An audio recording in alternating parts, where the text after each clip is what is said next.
Hello guys, I am Komal Balala. Welcome back to our YouTube channel. 5 days GK capsule की series में हमने already May and June month का current affairs discuss कर लिया था, साथ ही साथ 10 जुलाई तक का करंट अफेयर्स भी देख लिया था।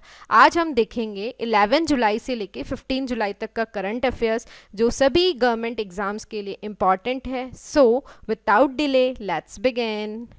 असीम पोर्टल, देखो सिंपल सी बात है। असीम जो पोर्टल है वो किससे रिलेटेड है? स्किल मैनेजमेंट एक इंफॉर्मेशन सिस्टम बनाया गया है, तो इसे लॉन्च किया है ministry of skill development and entrepreneurship ने। इसकी जो फुल फॉर्म है वो है आत्मनिर्भर स्किल्ड एम्प्लॉयर मैपिंग पोर्टल। तो ये क्या करेगा? हेल्प करेगा स्किल्ड पीपल की, ताकि उन्हें sustainable livelihood opportunities easy going मिल जाए। तो देखो एक सिंपल सी बात है, क्या कर रहा है? एम्प्लॉयर को तो एम्प्लॉय दे रहा है और एम्प्लॉय को रोजगार दे रहा है। ठीक है, तो दोनों का एक इंफॉर्मेशन मैनेजमेंट सिस्टम हो गया। ओके, तो असीम पोर्टल जो है एम्प्लॉयर को एक प्लेटफॉर्म दे रहा है कि वो स्किल्ड लेबर जो वर्कफोर्स है उसकी अवेलेबिलिटी को एक्सेस कर सके और उसके अकॉर्डिंगली वो हायरिंग प्लान फॉर्मुलेट कर सके। उसी टाइप से इसमें क्या होगा? वर्कर्स जो होंगे वो अपनी डिटेल मैप कर देंगे, उनका रीजन, लोकल इंडस्ट्री की डिमांड क्या क्या है। तो इससे क्या होगा कि इस पोर्टल के थ्रू जो डिमांड सप्लाई का जो गैप है वो कम हो जाएगा। ओके, तो आर्टिफिशियल इंटेलिजेंस बेस्ड प्लेटफॉर्म है, will also provide real time granular information bye identifying relevant skilling requirement और एम्प्लॉयमेंट प्रॉस्पेक्ट्स। ये एक बेसिकली एप्लीकेशन की तरह भी काम करेगा। इसमें 3 आईटी बेस्ड इंटरफेसेस है। तो कौन कौन से है? एक तो एम्प्लॉयर पोर्टल है, एक डैशबोर्ड है और एक कैंडिडेट एप्लीकेशन है। एम्प्लॉयर पोर्टल में क्या होगा? एम्प्लॉयर ऑन बोर्डिंग, मतलब कंपनी कौन है, ठीक है, उसकी डिमांड क्या है और वो कौन से कैंडिडेट को सेलेक्ट कर रही है। डैशबोर्ड में रिपोर्ट्स, क्या ट्रेंड चल रहा है, एनालिटिक्स क्या चल रही है और गैप को हाईलाइट करेगी। कैंडिडेट इन्फॉर्मेशन में कैंडिडेट की प्रोफाइल आ गई और जॉब सजेशन की, हमें इस टाइप की जॉब चाहिए। ओके, तो असीम पोर्टल डायरेक्टली किससे रिलेटेड है? Skill development. ओके, किसने लॉन्च किया है? Ministry of skill development and entrepreneurship. Okay, अब है इंडिया ग्लोबल वीक 2020। देखो ये क्या है? एक एनुअल फ्लैगशिप इवेंट है जिसे ऑर्गेनाइज करता है इंडिया इंक, एक लंदन बेस्ड मीडिया हाउस है जो बेसिकली क्या है, ग्लोबल लेवल पे री एनर्जाइज और ऑप्टिमिज्म को प्रमोट करता है। मतलब सब में एक जो होता है ना, ऊर्जा भर देता है कि अगर जैसे कोविड-19 के बाद क्या सिचुएशन होगी, कैसे अपन बेटर फ्यूचर की तरफ मूव करेंगे, उन सब से रिलेटेड ये एक प्लेटफॉर्म है। इस मतलब क्या होता है कि 2 दिन, ये इसे 3 दिन सेलिब्रेट किया जा रहा है। मोदी, इसमें डिफरेंट डिफरेंट जो पॉलिटिकल लीडर्स होते हैं, बिजनेस लीडर्स होते हैं, वो सब इसमें पार्ट करते हैं और अपने व्यूज़ रखते हैं। तो ये क्या कर रहा है? It brings about an action oriented focus by, एक फॉरम देता है किसको? जियो पॉलिटिक्स से लेके बिजनेस तक, आर्ट एंड कल्चर से लेके इमर्जिंग टेक्नोलॉजीज, बैंकिंग फाइनेंस को, pharma, defence, security, social impact और डायस्पोरा को। तो इन्हें अगर एक फॉरम मिलेगा तो सब अपने अपने व्यूज़ रखेंगे और वो ये देखेंगे कि कोविड-19 के बाद अपन कैसे वर्ल्ड इकोनॉमी को एक बेटर रिवाइव कर सकते हैं। ओके, तो इस बार की थीम थी be the revival India and a better new world. इसका ऑब्जेक्टिव क्या है? न्यू बिजनेस एक्सप्लोर करना, कल्चरल अपॉर्चुनिटीज़ बनाना, ठीक है, चैलेंजेस क्या है उन्हें समझना, inform decisions banana, as the world look ahead to a better future beyond कोविड-19। कोविड-19 के बाद के फ्यूचर को कैसे अच्छा बनाया जाए, कैसे रिवाइव किया जाए, उसके बारे में ये सोचेगा। तो ये एक क्या है? बेसिकली 3 दिन के एक तरीके से कॉन्फ्रेंस समझ लीजिए। तो ये क्या है? फ्लैगशिप इवेंट है जिसे ऑर्गेनाइज करता है इंडिया इंक। तो कब ऑर्गेनाइज की थी? 9 से 11 जुलाई 2020 तक। ओके, इस बार की थीम थी be the revival India and a better new world. India cycles for change challenge किसका इनिशिएटिव है? स्मार्ट सिटीज़ मिशन का, जो कि आता है ministry of housing and urban affairs, to inspire कर रहा है एंड सपोर्ट कर रहा है इंडियन सिटीज़ को वो जल्दी साइकिलिंग फ्रेंडली इनिशिएटिव को इम्प्लीमेंट करें इन रिस्पॉन्स टू कोविड-19। तो चैलेंज क्या है कि सिटीज़ को हेल्प करे कि वो अपने सिटीजन्स को ज़्यादा से ज़्यादा साइकिल यूज़ करने के लिए प्रोमोट करे। तो इसमें कौन कौन सिटीज़ पार्ट कर सकती है? देखो वो सारी सिटीज़ जो स्मार्ट सिटीज़ मिशन का पार्ट है, सारी कैपिटल सिटीज़, स्टेट और यूटी की, all the cities with a population of more than 5 lakh okay. In October 2020 में क्या करेंगे, 11 सिटीज़ को शॉर्टलिस्ट किया जाएगा और उन्हें 1 करोड़ का प्राइज़ दिया जाएगा, ठीक है। और उसके साथ साथ ही जो नेशनल और इंटरनेशनल एक्सपर्ट्स हैं उनसे गाइडेंस भी लिया जाएगा फॉर द फ्यूचर इनिशिएटिव्स के लिए। अब इंडिया में अभी क्या है, रिसेंटली 2 इनिशिएटिव स्टार्ट किए, एक तो कोलकाता ने और एक गुवाहाटी ने।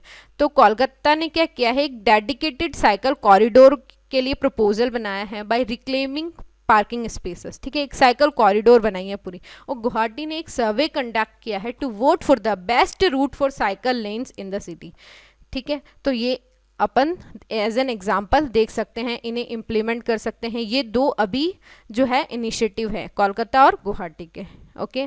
अब है भाषण 4 आइलैंड, कहाँ का है, इसे 4 पिया भी कहा जाता है। ये आइलैंड जो है हत्या द्वीप इन बांग्लादेश।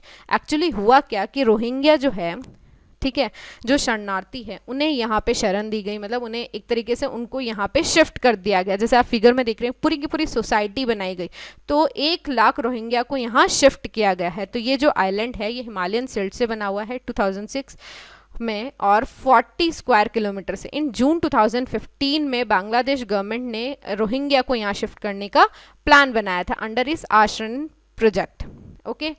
अब ये जो प्रपोजल है इसको यूएन जो एजेंसी है उसने चैलेंज किया था कि क्या होगा कि बाढ़ आ सकती है, ठीक है, सडनली ये पूरी की पूरी पानी के अंदर जा सकती है। तो इन्होंने बोला ऐसा कुछ नहीं है, जो हत्या द्वीप है यहाँ पे हमने बाढ़ से बचाने के लिए द्वीप भी बनाए दिए गए हैं, मतलब बीच बीच में इन्होंने ऐसी व्यवस्था भी की है कि बाढ़ नहीं आए। तो यहाँ पे क्या किया है, 1 लाख रोहिंग्या को शिफ्ट किया है, ओके। तो भाषण 4 आइलैंड का है बांग्लादेश में। अब है कुआईजोउ 11। एक्चुअली अभी हुआ क्या कि ये जो चाइना का रॉकेट है ना ये सडनली फेल हो गया, ठीक है। एक fast ship in Chinese was operated by commercial launch firm ExPace was originally scheduled 2018 में था, after being develop 3 years earlier. इसे KZ-11 भी कहा जाता है। और ये जो इसकी डिज़ाइन की गई थी, 2 इसके मेन मकसद थे, एक तो लो अर्थ ऑर्बिट में सैटेलाइट्स लॉन्च करना और एक साथ साथ सन सिंक्रोनस ऑर्बिट में भी सैटेलाइट लॉन्च करना। तो इसकी 2 सैटेलाइट्स को ये कैरी कर रहा था। एक तो फर्स्ट जो सैटेलाइट थी वो रिमोट सेंसिंग सैटेलाइट थी, जो कि डेटा प्रोवाइड करेगी क्लाइंट्स को ऑन ए कमर्शियल बेसिस, ताकि वो फॉरकास्टिंग और जियोलॉजिकल डिजास्टर्स को मैनेज कर सकें। और सेकेंड वाली जो थी वो सीरीज ऑफ सैटेलाइट थी, किसके लिए, लो अर्थ ऑर्बिट नेविगेशन के लिए, ठीक है। अब हुआ क्या कि ये जो है ये पूरा मिशन फेल हो गया, इस वजह से ये न्यूज़ में रहा था। अब है देहिंग पट्टकाई वाइल्ड लाइफ सेंचुरी। अभी क्या हुआ है कि इसे नेशनल पार्क का स्टेटस दिया गया है। तो अपन देख लेते ये है कहाँ। तो देहिंग पट्टकाई वाइल्ड लाइफ सेंचुरी जो है वो Dibrugarh and Tinsukia district of Assam में है। अब ये जो स्प्रेड है ये उस सारे इलाकों में है जहाँ पे कोयला या ऑयल रिच डिस्ट्रिक्ट, अपर आसाम, डिब्रूगढ़, तिनसुकिया और सीवा सागर, ठीक है। और ये लास्ट रिमेनिंग कंटिन्यूस पैच है लो land rain forest area in Assam, ठीक है। अब वाइल्ड लाइफ सेंचुरी की इंपॉर्टेंस क्या है, यहाँ पे एलिफेंट का हैबिटेट भी है, तो इसलिए इसे देहिंग पट्टकाई एलिफेंट रिजर्व भी डिक्लेयर किया गया है under project elephant. Assam government ने डिसाइड किया है कि इसे नेशनल पार्क में कन्वर्ट कर दिया जाएगा। तो अपग्रेड करने के बाद अब जो ये है देहिंग पट्टकाई वो 6th नेशनल पार्क बन जाएगा आसाम का। 5 कौन कौन से हैं जल्दी से देख लेते हैं, काजीरंगा, नामेरी, मनास, औरंग और डिब्रू साइकोवा। तो ये इंपॉर्टेंट है। तो आसाम में टोटल 6 नेशनल पार्क हो गए, आपको नाम याद होने चाहिए। Afghanistan Pakistan transit trade agreement किसके बीच में है, पाकिस्तान अफगानिस्तान के बीच में। पाकिस्तान क्या होता है कि इसके थ्रू अलाउ करता है अफगानिस्तान को कि वो गुड्स इंडिया को भेज सके वाघा बॉर्डर के through, okay. Decision is part of Islamabad commitment under Afghanistan Pakistan transit trade agreement, जो कि एक बायलैटरल ट्रेड एग्रीमेंट है, 2010 में साइन हुआ था पाकिस्तान अफगानिस्तान के बीच में। इसने किसको रिप्लेस किया था, 1965 अफगानिस्तान ट्रांजिट ट्रेड एग्रीमेंट को रिप्लेस किया था, जो कि अफगानिस्तान को right to import duty free goods through Pakistani sea port को अफगानिस्तान को ये राइट दे रहा था, जो कि सारे कराची से आते थे, ओके। अब है Google for India digitization fund. आप सबने सुना होगा, गूगल ने कहा, जो सुंदर पिचाई है गूगल के सीईओ, उन्होंने कहा था कि हम $10 बिलियन का इन्वेस्टमेंट करेंगे इंडिया में, ओके उससे पहले फेसबुक, अमेजन, ऐसे बहुत जो बड़े बड़े टेक्नोलॉजिकल गिगांट है उन्होंने इंडिया में इन्वेस्टमेंट करने के लिए डिक्लेरेशन दे दी है, कमिटमेंट कर दिया है। तो अभी गूगल ने जो डिक्लेरेशन दी है वो इसके अंदर Google for India digitization fund के तहत वो $10 बिलियन इन्वेस्ट करेंगे इंडिया में, मतलब 75,000 crore as part of the Google for India digitization fund. ठीक है, तो गूगल कितना इन्वेस्ट कर रहा है? 75,000 करोड़। किस में? ताकि वो क्या करेगा, एक तो डिजिटाइज करेगा इकोनॉमी को, साथ ही साथ इंडिया फर्स्ट प्रोडक्ट्स को बनाएगा और सर्विसेज भी प्रोवाइड करेगा। तो प्लान जो है देखो, अमेजन ने कितना बोला था कि वो $1 बिलियन इन्वेस्ट करेगा। उससे पहले फेसबुक ने 10% शेयर जियो के खरीदे थे तो $5.7 बिलियन।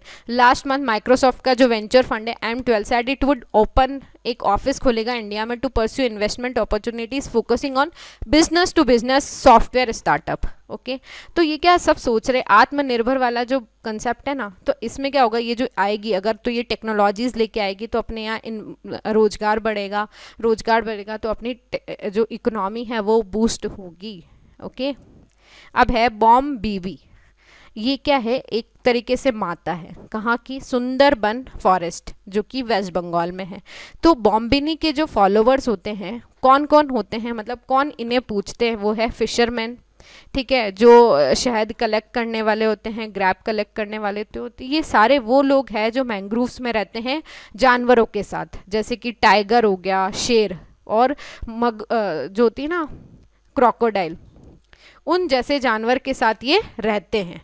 ठीक है, दे बिलीव डैट, वो ये सोचते हैं कि केवल बॉम्बिनी ही जो है ना माता, वो उन्हें प्रोटेक्ट करती है और ऐसे जानवरों के साथ रहने के लिए, मतलब है ना, ऐसे जानवर के साथ भी वो सुरक्षित रह सकते केवल उन्हीं की वजह से।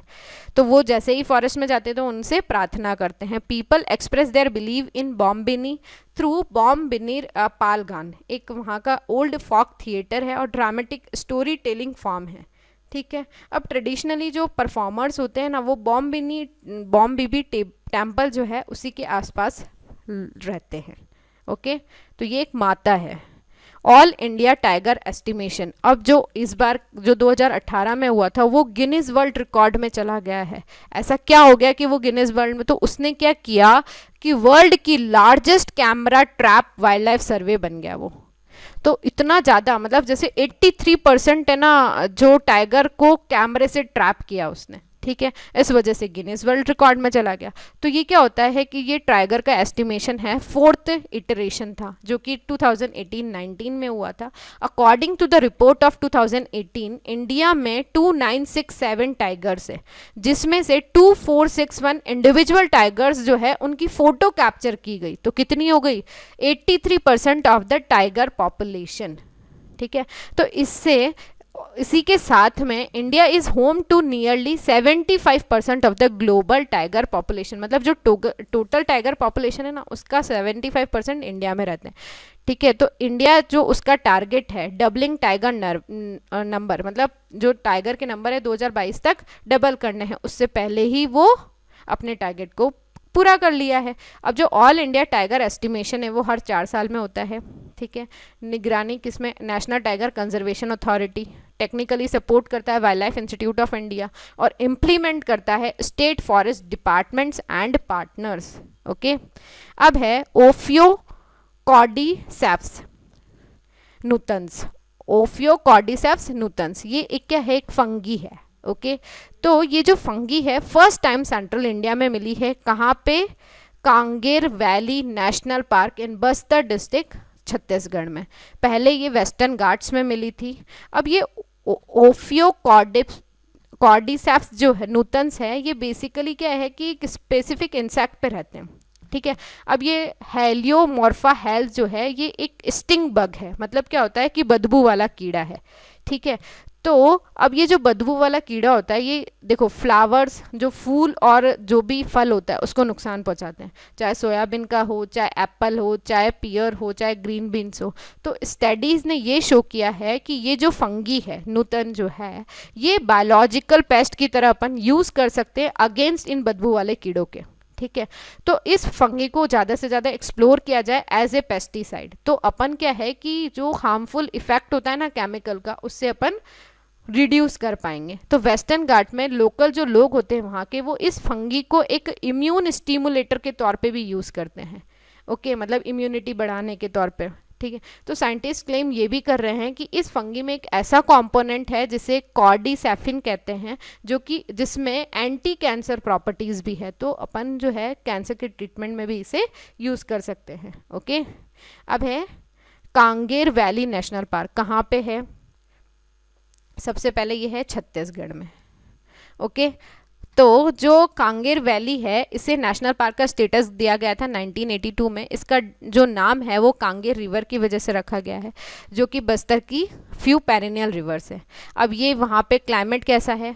Typical mixed humid deciduous forest है, जिसमें साल, टीक, बम्बू अवेलेबल है। ठीक है, ये छत्तीसगढ़ है। और जो छत्तीसगढ़ का स्टेट बर्ड जो है क्या है? मैना, वो वहाँ पे की पॉपुलर स्पीशीज है।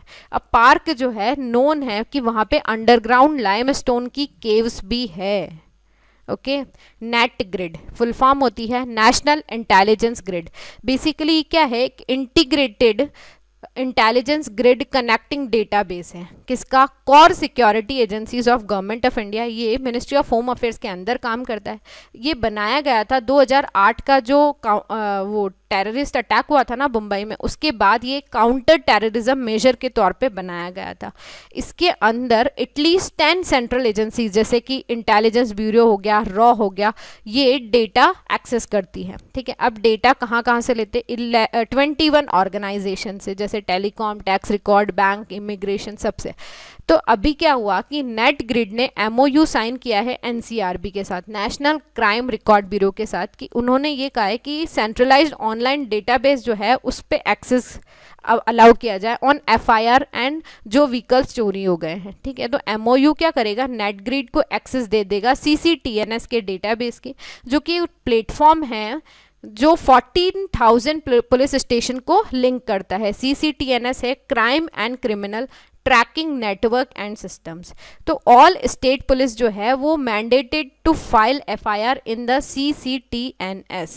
ओके, अब है Chabahar Zahedan railway line. Okay, अभी न्यूज़ में रहा था कि इंडिया को इससे बाहर कर दिया गया है। तो 2016 में इंडिया ईरान ने एक एग्रीमेंट साइन किया था कि वो 628 किलोमीटर की रेलवे लाइन बनाएंगे छाबार पोर्ट से लेके जाहेदान तक। ठीक है, जो कि अफगानिस्तान में है। अब रेलवे प्रोजेक्ट जो है कौन बनाएगा? ईरानियन रेलवे और IRCON, Indian railway construction limited. वैसे ये क्या है? ट्राइलेटरल एग्रीमेंट का पार्ट है इंडिया, ईरान, अफगानिस्तान के बीच में। ठीक है, वो एक्चुअली प्रॉब्लम यहाँ आती कि जब अपन को अफगानिस्तान को कोई भी सामान देना है तो पाकिस्तान बीच में आ जाता है, वो देने नहीं देता। तो इंडिया पाकिस्तान का ट्रेड के लिए छाबार पोर्ट की इंपॉर्टेंस बहुत ज़्यादा है। अब एंटायर प्रोजेक्ट, अब ये ईरान ये बोल रहा है कि ना जो इंडिया है वो फंड देने में बहुत देरी कर रहा है, इस वजह से वो इंडिया को इससे बाहर रख रहा है। तो एंटायर प्रोजेक्ट जो है वो 2022 तक कंप्लीट हो जाएगा। अब ये बोल रहा है कि ईरानियन रेलवे जो है वो बिना इंडिया की हेल्प के खुद ही पूरा बना देगी। ठीक है, तो ऐसा सुनने में आ रहा है कि development comes as China finalises. China ने फाइनलाइज किया 25 ईयर का एक एग्रीमेंट है $400 बिलियन। किसके साथ? ईरान के साथ। वैसे ये अभी तक पूरा कंफर्म नहीं हुआ है, कुछ सीक्रेट एजेंसी से न्यूज़ आ रही है कि अभी बातचीत चल रही है, तो पॉसिबिलिटी है कि ईरान जो है वो मान जाए। Okay, DRDO jet for Indian navy. Indian navy ने फर्स्ट इंडिजिनस एयरक्राफ्ट करियर बनाया है विक्रांत, जो कि 2022 में ऑपरेशन में आ जाएगा। इट करंटली अभी इंडिया जो है वो INS विक्रमादित्य ऑपरेट करता है, जो कि रशियन ऑरिजिन है, रशिया से बनाया गया है, रशिया से अपन इंपोर्ट करते हैं। और सेकंड वो सोच रहा है कि navy is already evaluating a global tender for 57 career based twin engine, मतलब 2 इंजन फाइटर जेट। तो ऑन न्यू डिमांड DRDO ने वो भी बनाएगा 2026 तक। ठीक है, और MiG-29K in service which are scheduled to be start going out by 2034। Okay, अब है प्रज्ञाता गाइडलाइंस। देखो, स्कूल बंद है, कॉलेजेस बंद है, तो एजुकेशन पे बहुत बुरा इम्पैक्ट पड़ रहा है कोविड-19 की वजह से। तो ऑनलाइन एजुकेशन के थ्रू कम से कम बच्चों का नुकसान तो ना हो, तो ऑनलाइन एजुकेशन को प्रमोट करने के लिए और क्वालिटी एजुकेशन बनाए रखने के लिए मिनिस्ट्री ऑफ HRD ने ये गाइडलाइंस रिलीज़ की है, डिजिटल एजुकेशन पे है। ठीक है, तो नाम है प्रज्ञाता गाइडलाइंस। अब ये जो गाइडलाइंस है प्रिपेयर की है NCERT ने, national council of educational research and training. ये जो गाइडलाइंस है ये एडवाइजरी है और स्टेट गवर्नमेंट अपनी रूल्स के बेसिस पे फॉर्मुलेट कर सकता है लोकल नीड्स के अकॉर्डिंग। अब ये जो गाइडलाइंस है इसमें 8 स्टेप्स हैं मेजर डिजिटल लर्निंग के। क्या है? Plan, review, arrange, guide, talk, assign, track, appreciate, जो कि सभी के लिए इंपॉर्टेंट है, चाहे स्टूडेंट्स हो, चाहे पेरेंट्स हो, और चाहे टीचर्स हो और मैनेजमेंट हो, सबके लिए इम्पॉर्टेंट है ये 8 के 8 स्टेप। इसके साथ साथ इन्होंने और कुछ भी बताया था कि जो प्री प्राइमरी स्टूडेंट्स हैं उनको एक घंटा ही ऑनलाइन आधे घंटे ही ऑनलाइन एजुकेशन देनी है, 6 to 8 को इतने घंटे देनी है, 9 to 12 को इतने घंटे देनी है। इस टाइप की कुछ गाइडलाइंस इन्होंने डाली थी। Okay, world youth skill day कब मनाया जाता है? 15 जुलाई को। ओके, डेजिग्नेटेड 2014 में यूनाइटेड नेशन जनरल असेंबली ने डिक्लेयर किया था। इस बार की थीम थी skills for a resilient youth, मतलब स्किल फॉर ए लचीला यूथ, मतलब एक फ्लैक्सिबल यूथ के लिए। ठीक है, ये जो डे है ये 5th एनिवर्सरी को भी बताता है किसकी? स्किल इंडिया मिशन को 5 साल हो गए। ओके, अब एक्चुअली हुआ क्या कि स्किल डेवलपमेंट इसलिए ज़रूरी है कि अपना जो है ना एक अपन सस्टेनेबिलिटी की ओर मूव हो सके, सबका मतलब है ना विकास हो। ठीक है, तो और अपन कंट्रीब्यूट भी कर सके। तो विजन जो है एक इंशियान डिक्लेरेशन है एजुकेशन 2030, जो कि SDG गोल 4 को फुलफिल करने के लिए डिक्लेरेशन बनाया गया था कि ये है कि inclusive and equitable quality education to all, उसके साथ साथ ही life long learning opportunities for all. तो इसी के तहत ये सारे डेज या स्किल डेवलपमेंट ये सब किए जाते हैं। ये इसका विजन था, तो इस विजन को फुलफिल करने के लिए। ओके, होप ये क्या है? UAE यूनाइटेड अरब इमिरेट्स का एक मास मिशन है, मतलब मंगल मिशन है। ठीक है, जो कि लॉन्च किया है 16 जुलाई 2020 को। 1 of 3 मिशन ऑलरेडी देखो मार्स में कौन कौन, USA, चाइना चले गए, उसका surface rover up. Hope mission को देख लेते हैं। ये फर्स्ट इंटरप्लैनेटरी मिशन है अरब वर्ल्ड का। होप जो ऑर्बिटर होगा वो will be lifted on an H-2A rocket from Mitsubishi heavy industries, जो कि जापान की है। और लॉन्च कहाँ से किया जाएगा? तांगे शिमा आइलैंड, जापान से, क्योंकि UAE का खुद की कोई रॉकेट इंडस्ट्री नहीं है। ये अगर लॉन्च हो जाता है तो ये ऑर्बिट में पहुंच जाएगा Feb 2021 में। ओके, और कॉस्ट कितनी है? $200 मिलियन। 3 इंस्ट्रूमेंट होंगे, स्पेक्ट्रोमीटर, अल्ट्रावायलेट स्पेक्ट्रोमीटर और एक कैमरा होगा। Okay, so guys, if you like this video then just like, share and subscribe our channel. Stay focused, stay fit, stay healthy, stay home. Bye bye.